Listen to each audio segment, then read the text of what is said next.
Roar! I'm Luke Neller and this is Best Replays of the Week. Today we'll see where greed can lead you, learn the truth about artillerists, and meet a KV-2 that can see the future.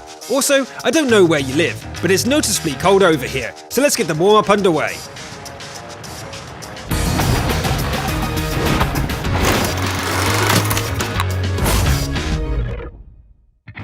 Judging from the teams, we're somewhere in Tokyo, in a tank kindergarten, and the map is Province. Like all Tier 1 battles tend to be, this one is absurd and fun, but at one point the situation becomes deadly serious. Two brave young ninjas from the rival clans of Cancerous Saki and Subcaliber Harikari meet, draw their katanas, and start hacking away. It's a pity that no one has told the young warriors you can't kill an opponent by repeatedly knocking off their tracks. The furious leg chopping goes on for about 2 minutes until finally a victor emerges and is free to roll on.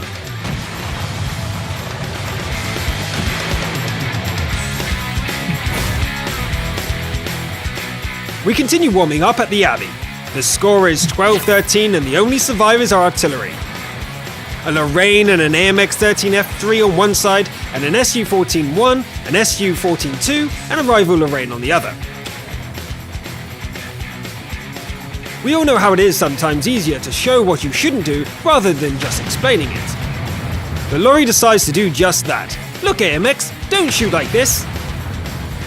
The tiny French arty gets the message, takes half a second to think it through, and proceeds to destroy all the remaining opponents.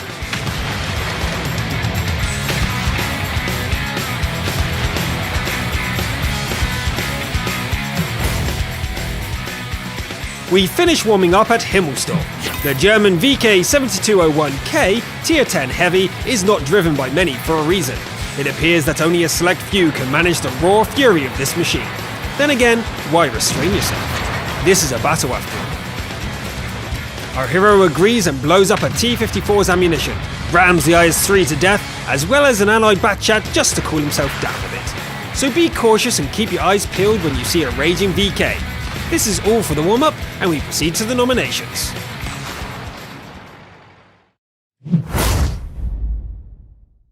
This week's Top Gun player is named Yashtank Driven of Borsig. The map is Abbey and our hero rolls to the hill to cover his allies in the canyon.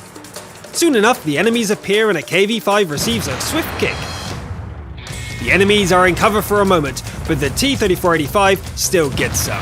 First a tracking hit, and then a garage ticket soon after. The A-43 gets dangerously close before dying, and an artillery shell landing just meters away reminds our hero you can't stay on the hill forever. After a pause for thought, the Borsig decides to finish off the already tagged KV-5. He pulls off the execution, but not without taking damage. Continuing down the canyon, he notices an IS and makes a marksman-grade shot. There is little chance for repeating this as the artillery is watching. Time to retreat. Making sure the surroundings are safe, our German keeps moving and gets his fourth kill by taking down the IS he saw earlier. Everything is going fine, but the minimap shows at least 5 tanks rushing the Allied base. He has to get back. 2 accurate shots and the enemy KV-1S is no more. Don't forget about the canyon's exit though.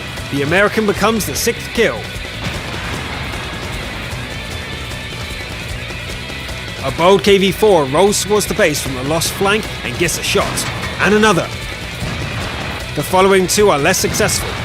A small pause to catch his breath and realize that there are no more allies. It's 1 against 6! Okay, fine. 2 more shells fail to damage the KV-4 and then everything is silent. The map is empty. The base is not being captured, so it's time to head back to the canyon. He rolls towards the enemy base, climbs up a hill, and hears the siren. Just our luck. The bar climbs steadily, and our hero realizes there's no choice but to get back to the base. He gets to our usual spot, sees the Lurvy, and reduces the cap at 96% while sending the Lion King back to the garage. Roll back, return and kill the Jackson. 8 kills. The capture continues thanks to our old friend the KV-4. Finally! He was asking for it. Okay, the capture is taken care of, but that still leaves 3 more opponents. He proceeds to the middle of the map, has a look into the enemy base, and sees a sleeping IS. Great, an easy target. Everything will be fine, but the TD misses twice and is left with only 3 shells. Foreseeing a potential capture attempt, our hero goes scouting. He was right. Here's the Su-8 capturing, and clumsily showing its side. It's an offer you can't refuse. 11 kills, 2 shells, and an enemy IS-3 left. He goes on a search and finds the IS almost instantly, and though the first shot does no damage, the problems come from earlier. The IS-3 is undamaged, and taking his 1,500 points with 2 shells is, if he's set on fire, maybe? But the second shot hits the front of the Soviet heavy. Pretending to still have ammo doesn't really help. 8 hit points left, and a laconic crew member calls out, "Our main gun is damaged! It's working, but not very well." Now he needs to escape. I know you are wondering how the Borsig will manage to win this. Ram the enemy, or drown him, or something. But the miracle doesn't happen. The heavy easily finishes our hero off. As you can see, it's not good to get greedy. While chasing high damage numbers, our TD forgot that he also needs to win the battle. If he didn't shoot at the AFK opponent, he would have had a good chance to win, and even getting Best Replay nomination. But it didn't happen. The battle was tense and interesting, however, so our hero receives the title of Top Gun of the Week. Congratulations.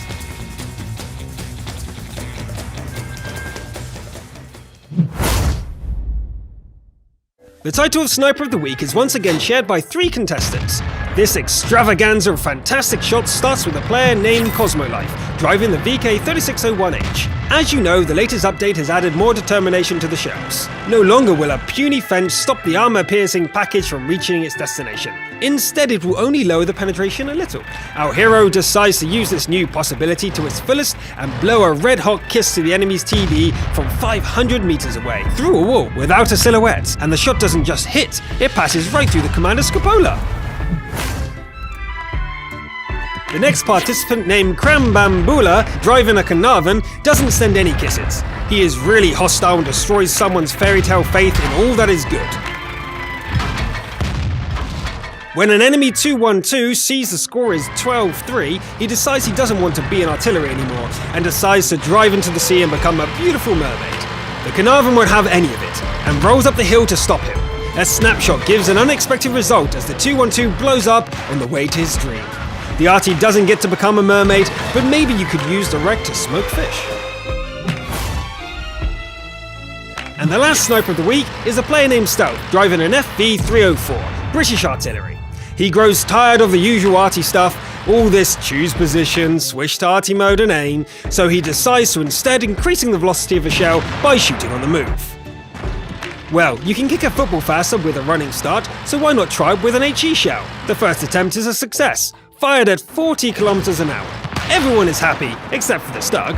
Speed is increased to 60, and the Su-8 can confirm the effectiveness of this method as well. However, for this tactic to work reliably, the player needs to max out the luck skill to 100%, and unfortunately, we don't really know how to level it.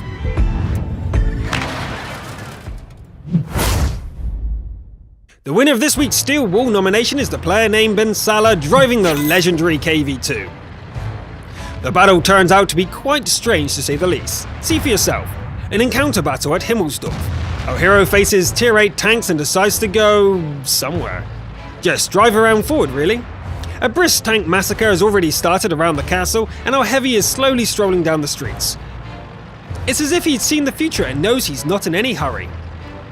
He takes a look at the mayhem on the hill and is not interested.